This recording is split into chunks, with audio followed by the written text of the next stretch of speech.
আমার প্রশ্নটি তৌসিফ মোত্তাকি ভাইয়ের কাছে।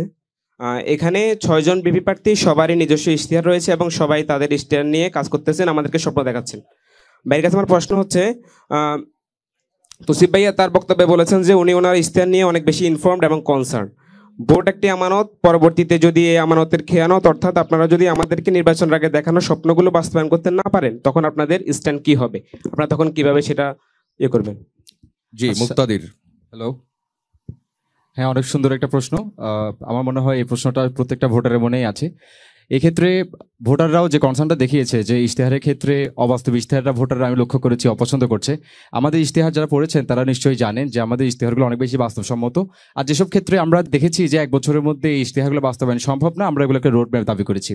যেমন যদি আমি বলি, আমরা কেন্দ্রীয় স্টুডেন্ট ডেটাবেস ম্যানেজমেন্ট সিস্টেমের কথা বলেছি, যেটা যদি হয় আমাদের প্রশাসনিক যে জটিলতাগুলো আছে, আমাদের শিক্ষার্থীদেরকে যেভাবে রেজিস্ট্রার বিল্ডিং থেকে ব্যাংক থেকে রেজিস্ট্রার বিল্ডিং দৌড়াতে হয়, এই জিনিসটা আমরা বলেছি দাবি 1 বছরের মধ্যে আমরা বাস্তবায়ন করব।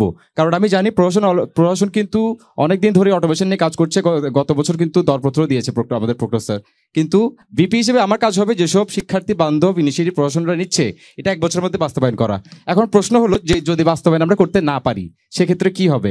এখানে একটা বড় ইফ আছে। সেই ইফটা হলো আপনাকে আগে বুঝতে হবে কোনো প্রস্তাবনা বা কোনো ইনিশিয়েটিভ বাস্তবায়ন হয় না কি কারণে।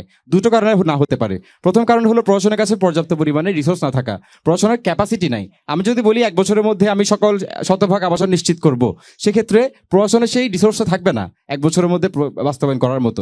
কিন্তু যদি বাস্তবায়ন করার মতো রিসোর্স প্রশাসনের কাছে থাকে আর প্রশাসনের সদিচ্ছার কারণে এটা বাস্তবায়ন না হয়, তাহলে ভোটাররা আমার পাশে দাঁড়াবেন আর আমরা একসাথে সেই বাস্তবায়নযোগ্য প্রত্যেকটা প্রকল্প প্রত্যেকটা ইনিশিয়েটিভ আদায় করে ছাড়বো ইনশাল্লাহ।